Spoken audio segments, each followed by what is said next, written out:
In late December of 2003, a 32-year-old man named Russell drove along scenic backroads on an island off the coast of Washington state until he arrived at his destination, a house tucked way back in the woods.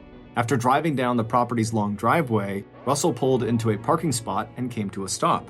After turning off his car's engine, Russell went to unbuckle himself when he stopped, because right in front of him in the tree line, he saw a figure moving in the shadows. As Russell leaned forward and strained his eyes to see who it was, the figure suddenly emerged and began walking quickly toward Russell's car. At first, Russell thought he knew who this person was, but as they got closer, Russell realized he didn't. But before Russell could do anything about this situation, this stranger had arrived right outside of Russell's car door and had begun staring down at Russell through the glass. As they did this, Russell turned to look up at them, and what he saw was so shocking, he just froze in terror.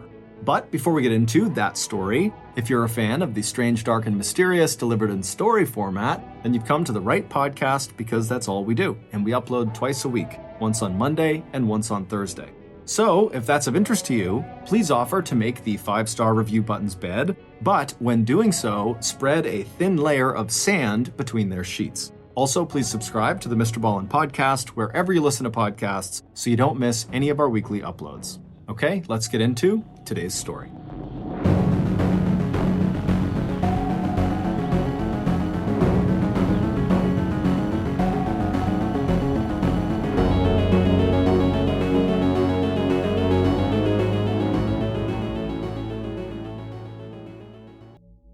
"32-year-old Russell Douglas climbed into the driver's seat of his bright yellow Chevy Tracker.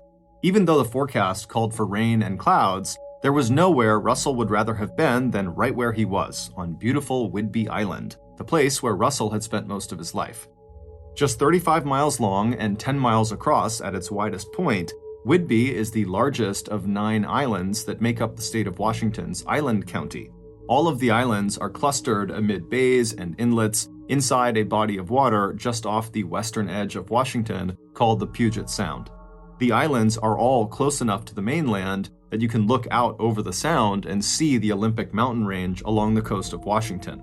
But for islanders like Russell, Whidbey was a world away from the hustle and bustle and confusion of the mainland.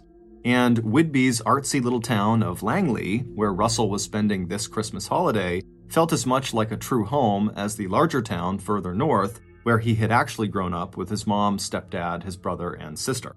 Before starting his car and heading west to the town of Freeland to run a few errands, Russell took a long look at the house he had once shared with Brenna, his wife of 9 years.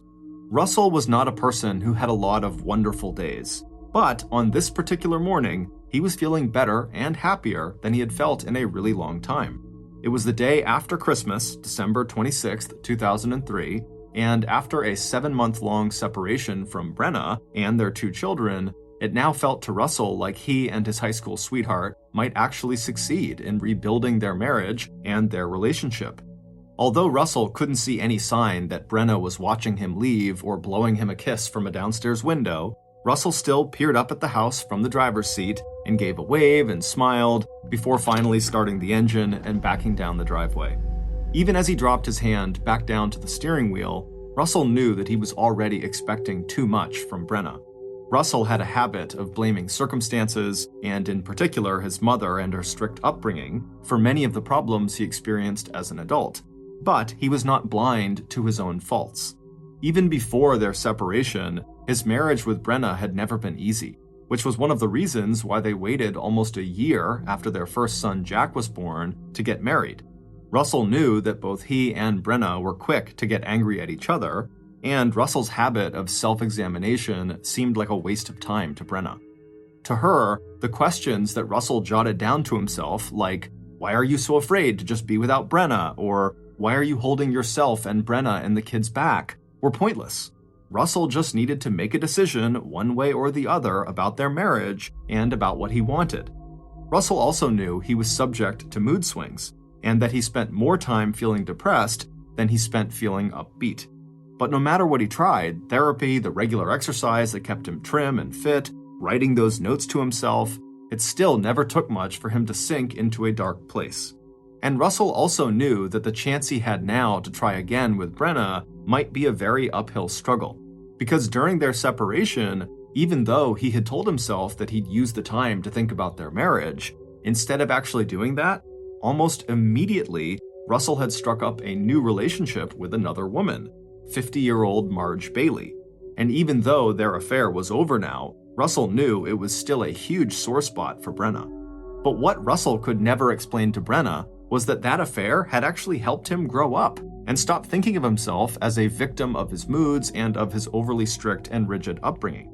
And when Russell had met Marge at a bar in the Washington resort town of Ocean Shores, shortly after he and Brenna had separated back in April of 2003, the last thing on his mind was a sexual relationship with Marge. But leaving Whidbey Island and his kids had been very difficult, and the small apartment he had rented in Renton, a suburb south of Seattle, was a typical and depressing bachelor pad, more like a storage container for his belongings than a home. And although his apartment was just 45 miles away from where Brenna lived with their kids, no sooner had Russell left the island that he felt the depression that he had always struggled with settle over him like a black cloud. So when Marge had walked up to Russell when he was sitting alone at the bar in Ocean Shores, he was grateful for her company. And right away, Russell and Marge had hit it off. It didn't take Russell long to discover that Marge was much more relaxed and open-minded than Brenna had been when it came to sex, and also when it came to Russell's own unconventional taste in clothes. If Russell wanted to wear a kilt or a sarong, a length of fabric that's tied around the waist like a skirt, that was fine with Marge. And if he wore pink spandex shorts and a gold necklace to his fitness club, that didn't bother her either. It was also fine with Marge that Russell was still married, and that he was not even sure if he wanted a divorce or not. And when Russell and Marge had finally ended their affair just a few weeks earlier, Marge had told him that if his marriage was really important to him, then he should try his best to fix it. So that's what Russell had decided he would do. According to the separation agreement that he and Brenna had worked out back in the spring, this was the Christmas that Russell was supposed to have 8-year-old Jack and 5-year-old Hannah. But when Russell had told Brenna that his affair with Marge was over, he'd also floated the idea to Brenna that he could just come to Whidbey Island over Christmas and all 4 of them, him and Brenna and their 2 kids, could spend the holiday together at their house in Langley. And Brenna had said yes. As Russell slowed down to make a left onto the main route that would lead him 13 miles west to Freeland, he looked down at his blue jeans and flannel shirt. Of course, along with agreeing to this Christmas reunion, Brenna had had a lot of other things to say as well, including the fact that she'd had enough of what she called Russell's deviant lifestyle. And by that, she didn't just mean his sense of adventure when it came to sex, but also his collection of slightly wild clothes. And even though Russell had been careful to dress in a style Brenna found acceptable during this reunion, he knew that since his arrival, he had already made at least one serious mistake. He'd been so excited about getting back together with Brenna that when he showed up for Christmas, he had given her some fancy lingerie, and inside the lingerie gift box, tucked under the folds of suggestive and flimsy fabric, he'd slipped an assortment of flavored condoms. Still, Brenna's annoyance with him had not stopped them from making love together earlier that very morning. And now, as Russell drove through some of the most beautiful landscapes in the Pacific Northwest, that voice inside him that constantly second-guessed his decisions and made him feel like happiness and contentment were always going to be out of his reach seemed to fade away.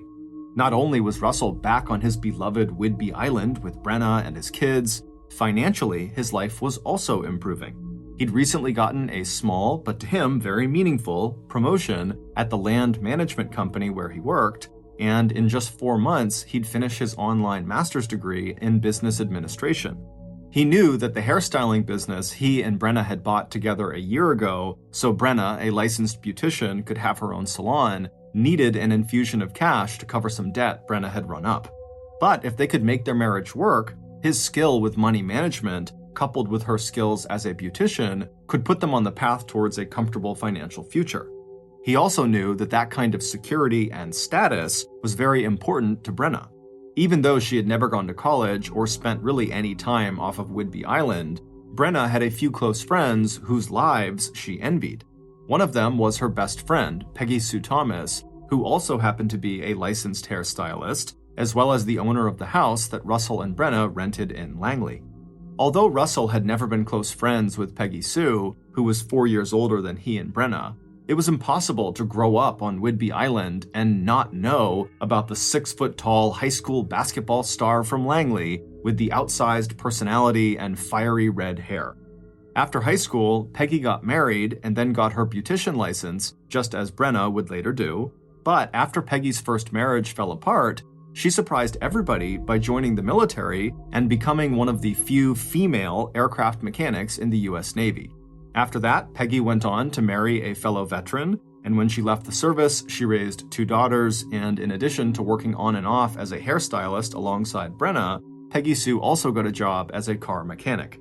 And when her second marriage ended in divorce as well in the 1990s, Peggy Sue responded to the fact that her husband had left her for another woman by hitting the gym. By the year 2000, Peggy Sue had lost 100 pounds, and that year, she won the Mrs. Washington beauty pageant. And now Peggy Sue was out in Las Vegas, Nevada, living the high life with her 2 daughters. It was hard not to feel a little jealous of Peggy Sue with her confident good looks and her grit, but at least if Russell and Brenna could get their marriage straightened out, they could actually buy Peggy Sue's house, since that had been the original plan back when Peggy Sue had moved to Las Vegas and agreed to rent the house to him and Brenna. As Russell made yet another decision, he would definitely talk to Brenna about buying that house. He also made a quick mental review of the directions he needed to follow to get to his next destination, an address on Wall Road just outside of Freeland. He was not familiar with this particular area he was going to. All he really knew was that Wall Road was about 4 miles outside of Freeland, and that lining the narrow roadway was a mixture of everything from churches to upscale homes and million-dollar getaway lodges for summer residents to rustic cabins and the occasional trailer. Looking out his car window at the hills that fell away to the ocean on his left, and catching a glimpse now and then between the trees of the white sailboats bobbing out on Puget Sound, Russell thought of the hikes he could take here with his children. Much as Russell had enjoyed his brief time with his lover Marge, he was now feeling like the separation had finally shown him how important his wife Brenna was in his life, the one constant that had given him more happiness and security than anything else. For Russell, that insight alone had felt like a huge win, and as he thought about it, he bumped the steering wheel with his fist in a gesture of celebration that he felt so ready to make this reconciliation with Brenna work for both of them. As Russell neared his destination, he slowed and began looking to the left and the right for the landmarks that would confirm he was in the right place. As he did this, he reminded himself that he just needed to be patient and give Brenna the time she needed to accept him back into her life. A little bit distracted by this thought, Russell turned into what turned out to be the wrong driveway. He knew he had made a mistake when he saw a red Volvo parked up ahead of him. He'd been told to look for an empty driveway. So he immediately stopped his car, he backed up, and resumed driving west on Wall Road, but very slowly now since he knew he must be getting close to his destination.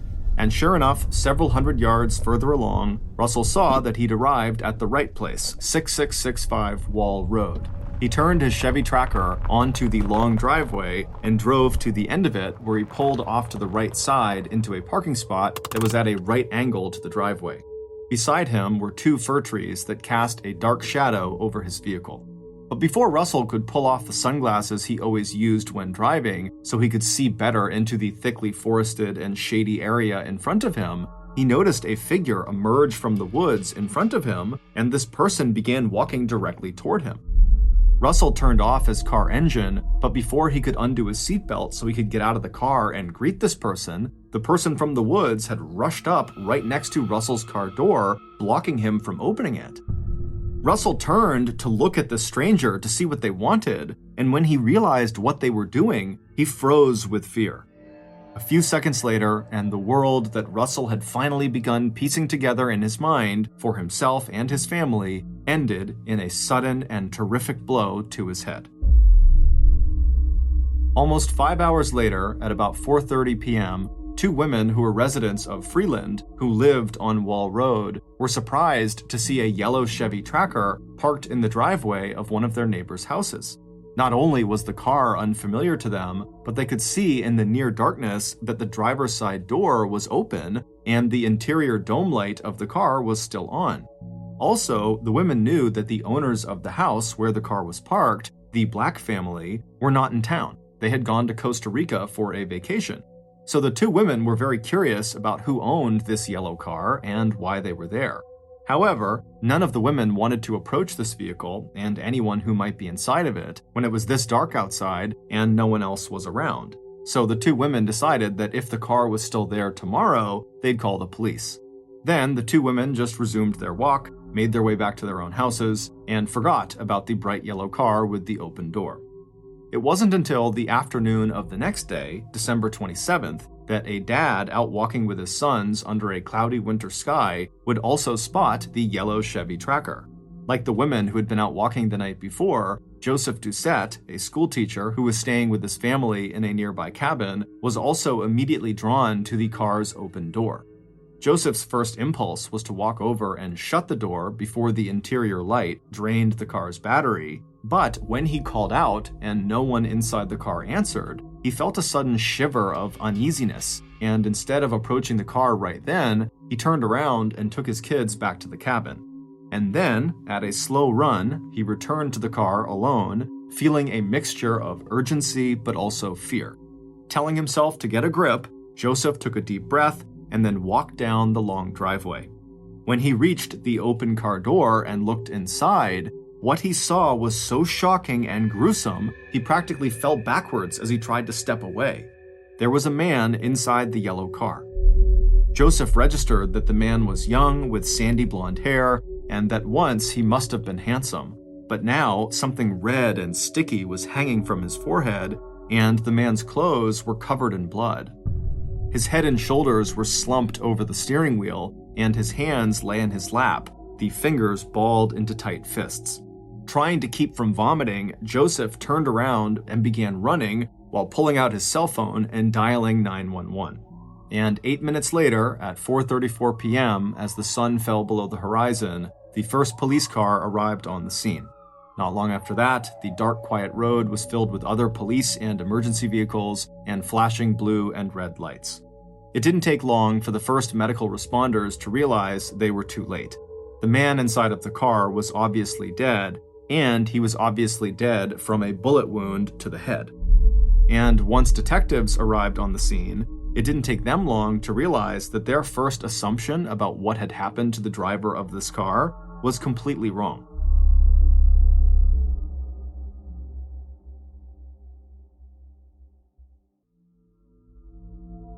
Given the fact that the residence where this man was found was not only totally isolated, but looked obviously vacant, it would turn out the Black family who owned the property really had been on vacation in Costa Rica at the time, and they would tell police they were not expecting anyone to be on their property while they were gone. And the fact that the driver was still buckled into his car seat, Detective Mike Plumberg's initial theory was that this must have been a suicide, that this man found this isolated place and this is where he took his life. Violent crimes on Whidbey Island were rare, but the suicide rate among islanders was actually pretty high, especially over the holidays. But even with the help of portable lighting that police used to illuminate the area around the car, officers could not find the one item that would even make suicide in this case a possibility, and that was the gun that had fired the fatal shot.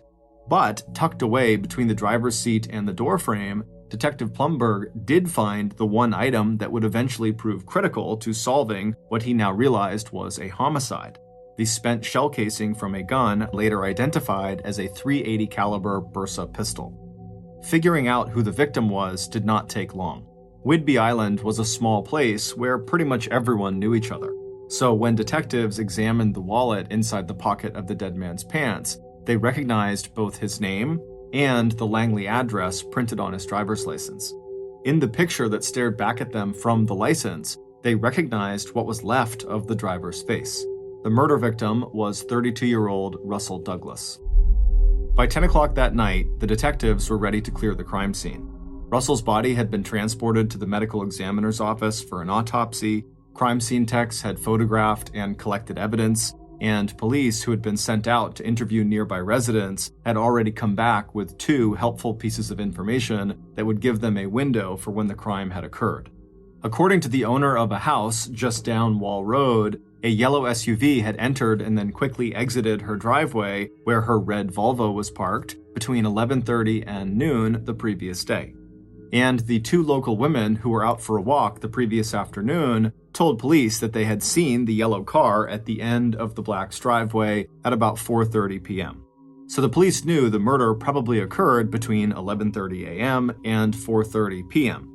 What police did not uncover was any information about other unfamiliar cars or people entering or leaving the area during that time period.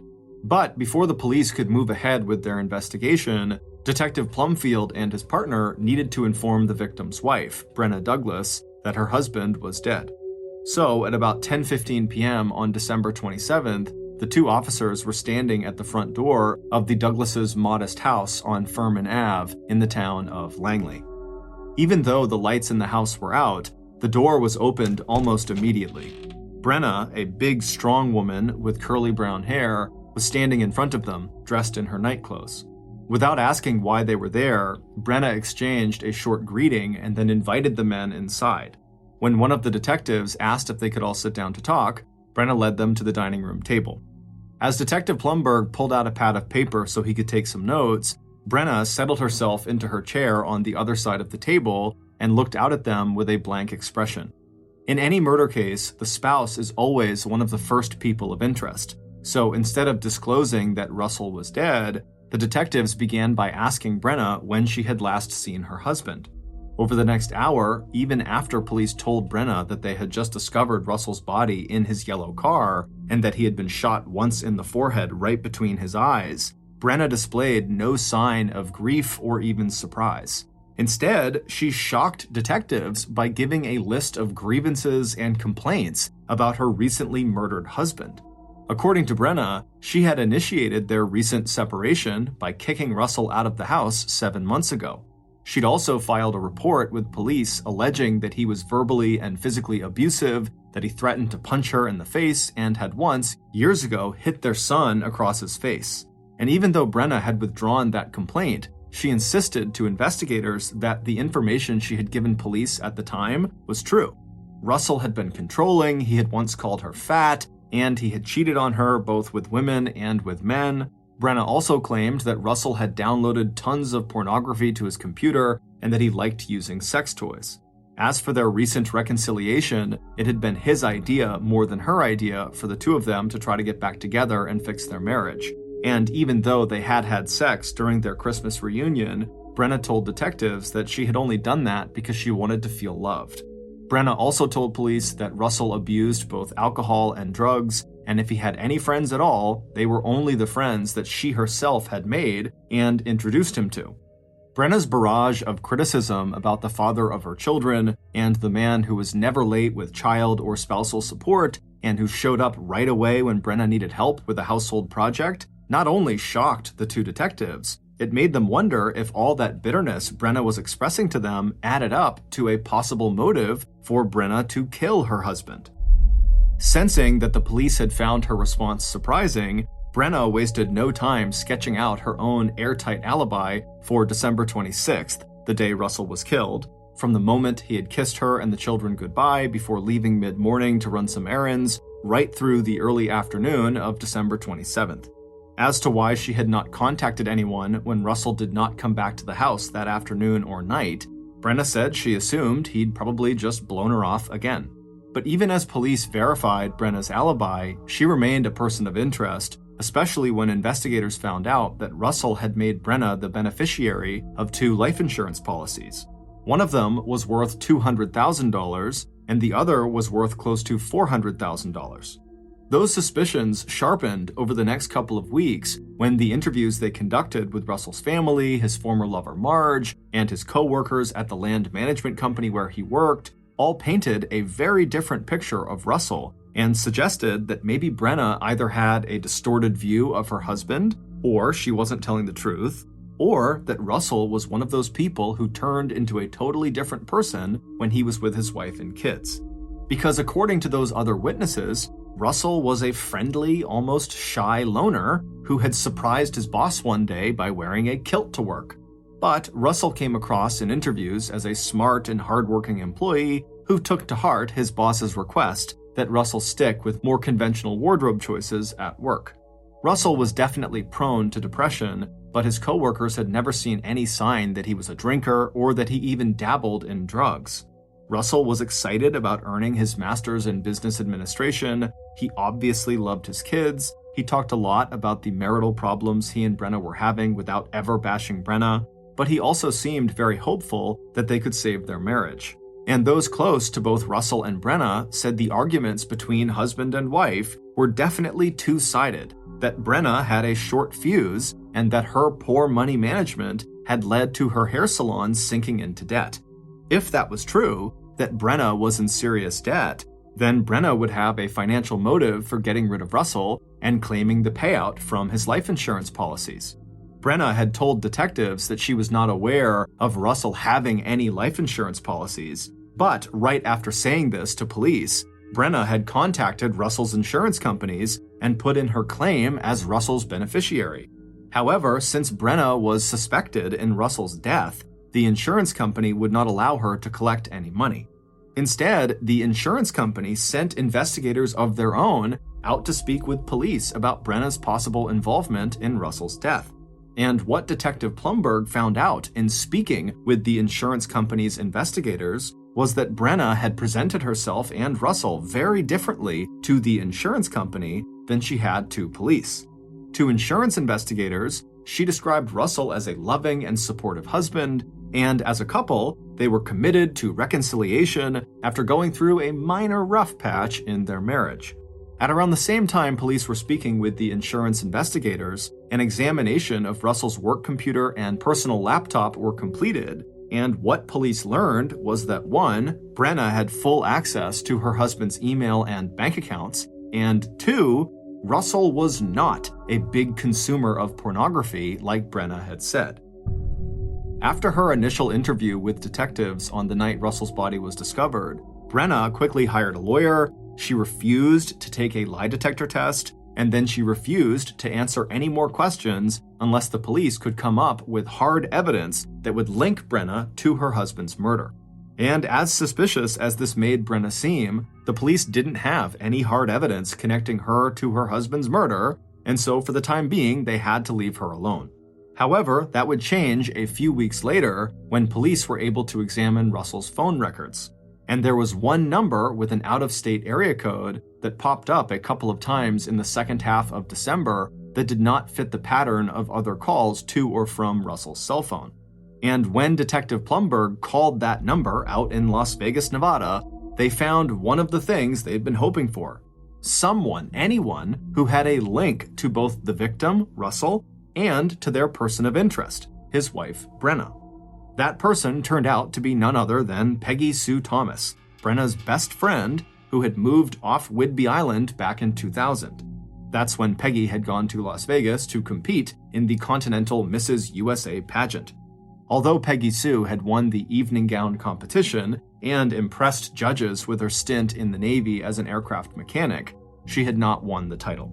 But during that competition, Peggy Sue had fallen in love with the bright lights and big city feels of Las Vegas. That's when she rented her house to Russell and Brenna and moved with her 2 daughters to Henderson, Nevada, just outside of Las Vegas, where Peggy now made a good living as a glamorous limousine driver with a loyal clientele of high rollers and big tippers. Peggy told detectives that she and her boyfriend had been out to Whidbey Island over the Christmas holiday, and that she, Peggy, had seen Russell at his apartment just outside of Seattle on December 23rd. But she had only seen him long enough to hand him a Christmas gift that was for his wife, Brenna. That's what the 3 phone calls that the police had seen in the phone records were about. Peggy had called Russell to arrange this gift exchange, but when he didn't answer that call, the 2 of them had kind of played phone tag for a little bit before they did connect and make their plans. As for Peggy Sue's boyfriend, Jim Huden, he was also a native of Whidbey Island, but he'd left the island years ago after he had struck it rich selling a computer program he had designed to the computer giant Microsoft. And although Peggy Sue and Jim had spent Christmas together in Washington State, Jim had not come with her to see Russell on the night of the 23rd to deliver the package for Brenna. Peggy Sue admitted that most of what she knew about Russell was secondhand information she had gotten from his wife and her best friend, Brenna, and almost all of it was very negative about how terrible Russell was. However, Peggy Sue would tell police that during her brief visit with Russell on the 23rd, he was very nice and seemed happy and excited about spending Christmas with Brenna and the kids. By the time the call ended with Peggy Sue, Detective Plumberg had started to wonder if Russell's murder would ever be solved, because every lead they followed up on seemed to turn into a dead end. By June 2004, 5 months after Russell's murder, and with no fresh or promising leads, Detective Plumberg decided to go back and review the entire investigation. But it wouldn't be until the end of July, a full 7 months after Russell had been shot at point-blank range, that police would get the first of a string of tips that would eventually break the murder case wide open. And the first of those tips would come so far out of left field that at first, Detective Plumberg literally could not believe what he was hearing.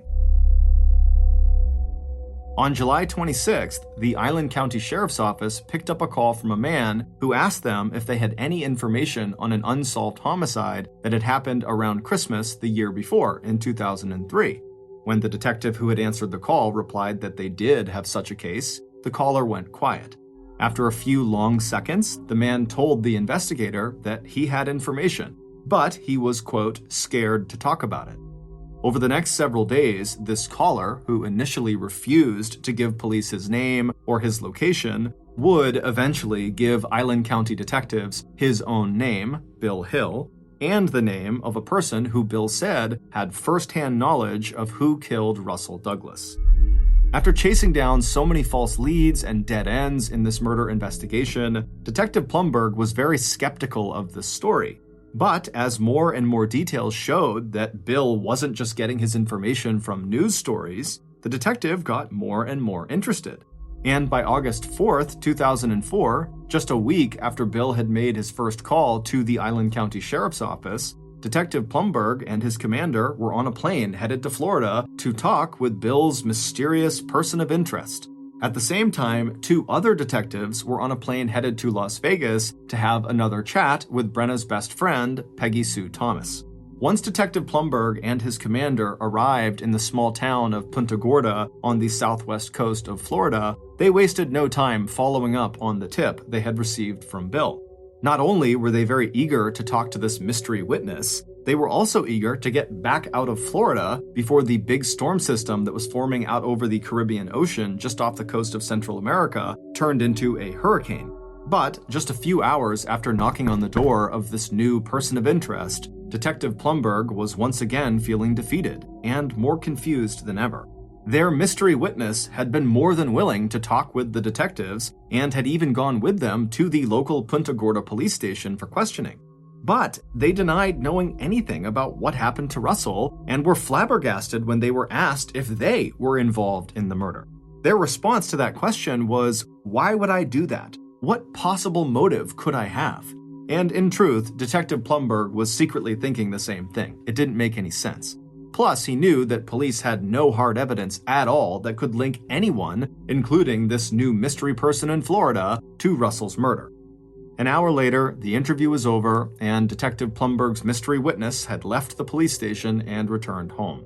The only good news for the Washington Island County detectives was that they'd still managed to fly out of Florida ahead of the storm.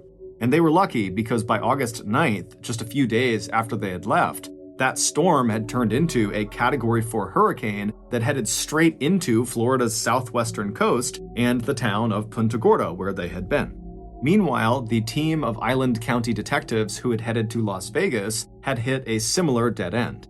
In his conversation with Island County investigators, the caller, Bill Hill, had mentioned the name of a woman named Peggy, as well as the name of another woman, Brenna. Bill had told police that he'd heard both names mentioned in connection with Russell's murder. With Brenna no longer talking to investigators, Detective Plumberg had wanted his officers to speak again to Peggy Sue, and this time in person and on the record. But Peggy Sue said she had no information for County Island officers. She was also outraged at the sight of detectives showing up with a search warrant at her house in Henderson, Nevada. Peggy Sue watched as police searched everywhere in her house for any evidence that she had lied to police when she described her meeting with Russell on December 23rd at his apartment. And after the police could find no evidence, the very frustrated investigators began asking Peggy Sue about her boyfriend, Jim Huden, and his possible connection to Brenna or Russell Douglas. But it would turn out that not only had Jim never met Russell, Jim had left Peggy Sue in early February of 2003, 2 months after Russell's murder, and the couple had not parted on friendly terms. Jim had been married when Peggy Sue had met him on Whidbey Island in 2002, and even though he'd lived with Peggy in Las Vegas for several months, ultimately he decided to return to his wife and his small computer software business.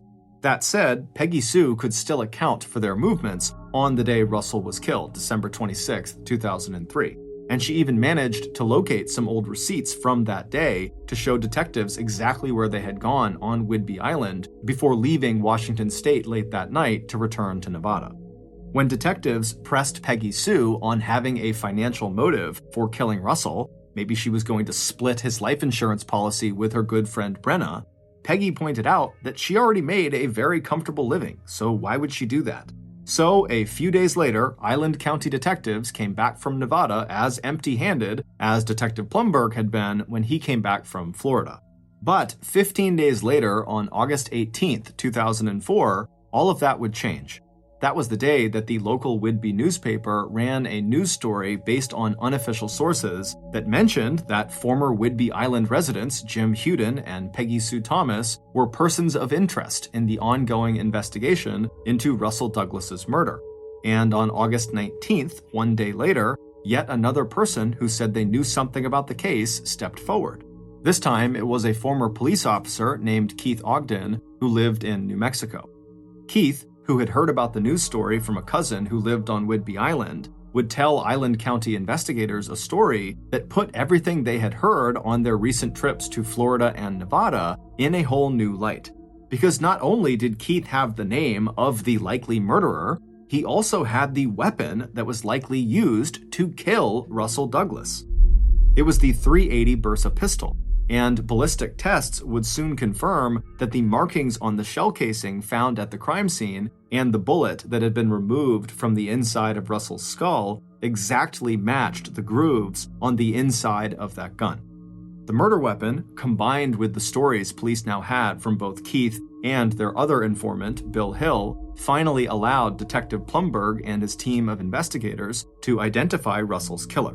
Based on that information, here is a reconstruction of what happened to Russell Douglas on December 26, 2003. On that morning, Russell took special pleasure in the time he was spending with his family. Their Christmas celebration the day before had been everything he could have wished for.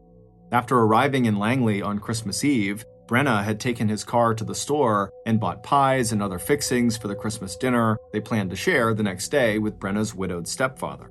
And except for Russell's gift of lingerie to Brenna, the other gifts he had brought for his family, especially the new Xbox video game console he'd bought for Jack, turned out to be nothing short of inspired. After Brenna's stepfather left at 5 or 6 p.m., Russell and Jack played Xbox while Brenna and Hannah watched a movie together. Once the kids were in bed, Russell was allowed into Brenna's room where they watched a movie together in bed and then fell asleep. And then on that morning, the 26th, he and Brenna made love. Now, having eaten breakfast with the kids, Russell was getting ready to go out and run a few errands. In fact, he had arranged a surprise for Brenna, one that he knew would make her happy.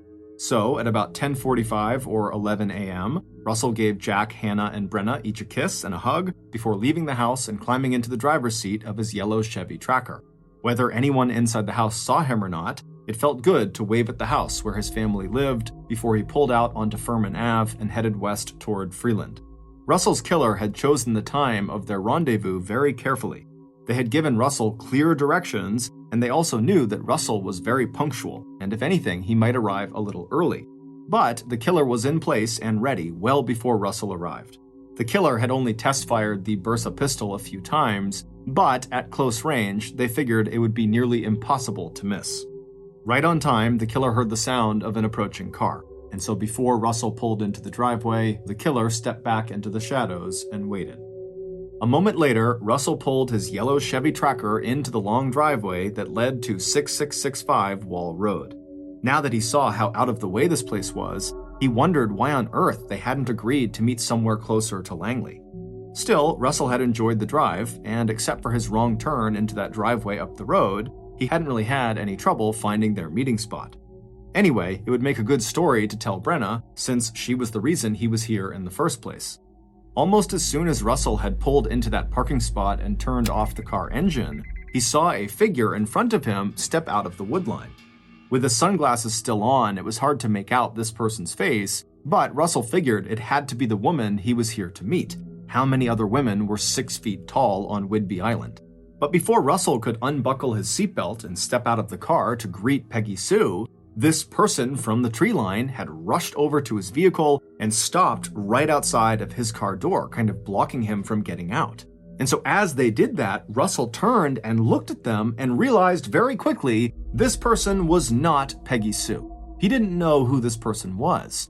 Instinctively, Russell just started to roll down his window to ask this person what they wanted. But as he was rolling the window down, Russell suddenly froze, because this stranger was now holding a pistol.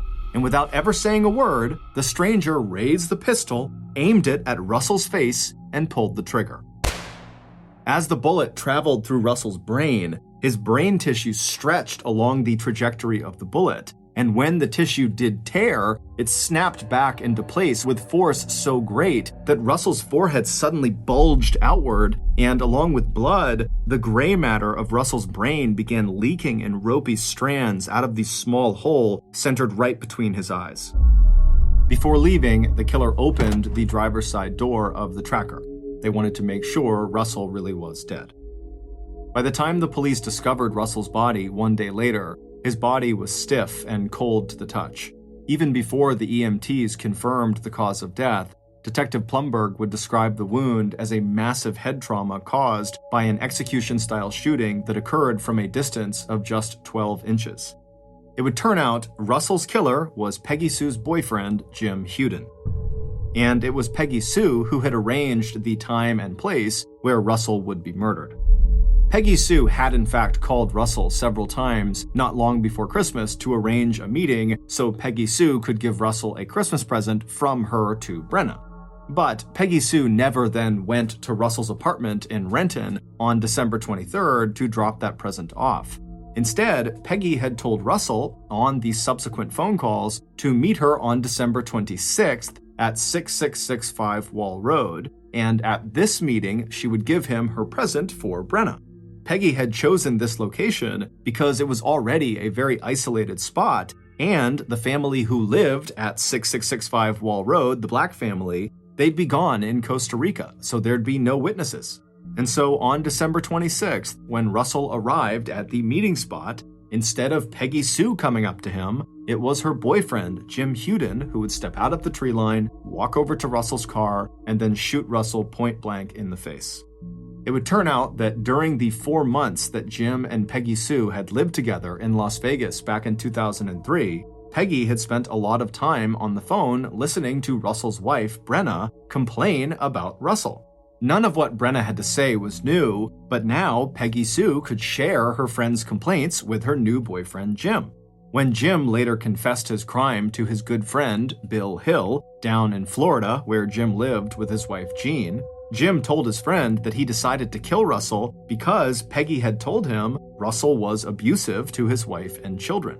Jim said that he himself had had a violent stepfather, and killing Russell seemed both thrilling and like a kind of revenge killing for what Jim himself claimed to have suffered.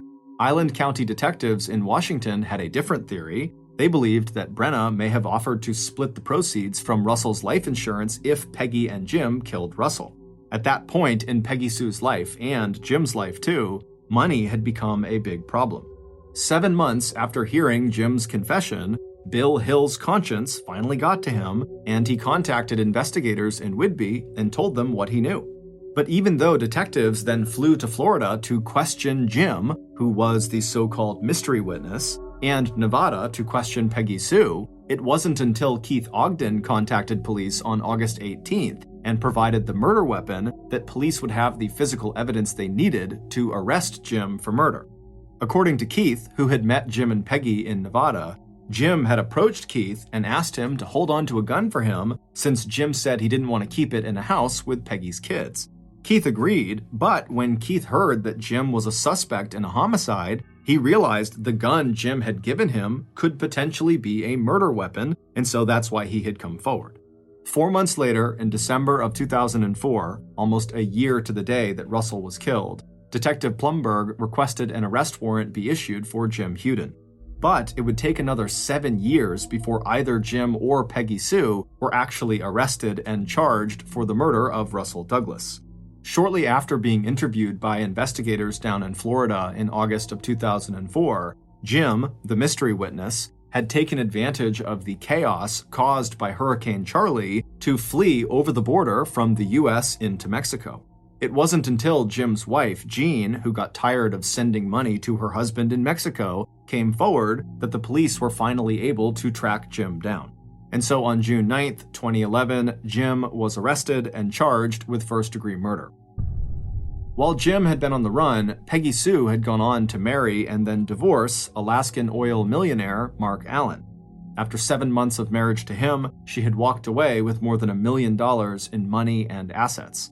At the time of her arrest, 1 month after Jim's, on July 9th, 2011, Peggy Sue was living off the shore of New Mexico on a houseboat she had named Off the Hook. While Jim refused to implicate Peggy Sue in Russell's murder, Peggy Sue didn't waste a minute before she put the full blame for Russell's murder squarely on Jim's shoulders. 1 year after their arrests, on July 20th, 2012, 59-year-old Jim Huden was convicted of first-degree murder in the shooting death of Russell Douglas and sentenced to 80 years in prison at the Washington State Penitentiary. 6 months later, on January 26, 2013, 3 days before her murder trial was scheduled to begin, 47-year-old Peggy Sue Thomas Allen pled guilty to a lesser charge of first-degree criminal assistance involving first-degree murder. Peggy Sue was given the maximum sentence of 4 years in prison at Washington Corrections Center for Women. The presiding judge said he regretted the Washington state statute that limited him to imposing what he called a shockingly short sentence. Peggy Sue was released in 2016. Russell's wife, Brenna, who now goes by her maiden name, Brenna Haslam, has never faced any formal charges in her husband's murder, although Island County investigators have continued to treat her as a person of interest. In December of 2005, so 2 years after Russell's death, his insurance company agreed to release a payout of $400,000 from his life insurance policy to Brenna. Brenna used the money to buy a new car and a new house that she subsequently lost 1 year later when she stopped paying the mortgage. There is no hard evidence that Russell Douglas ever physically abused his wife or his children.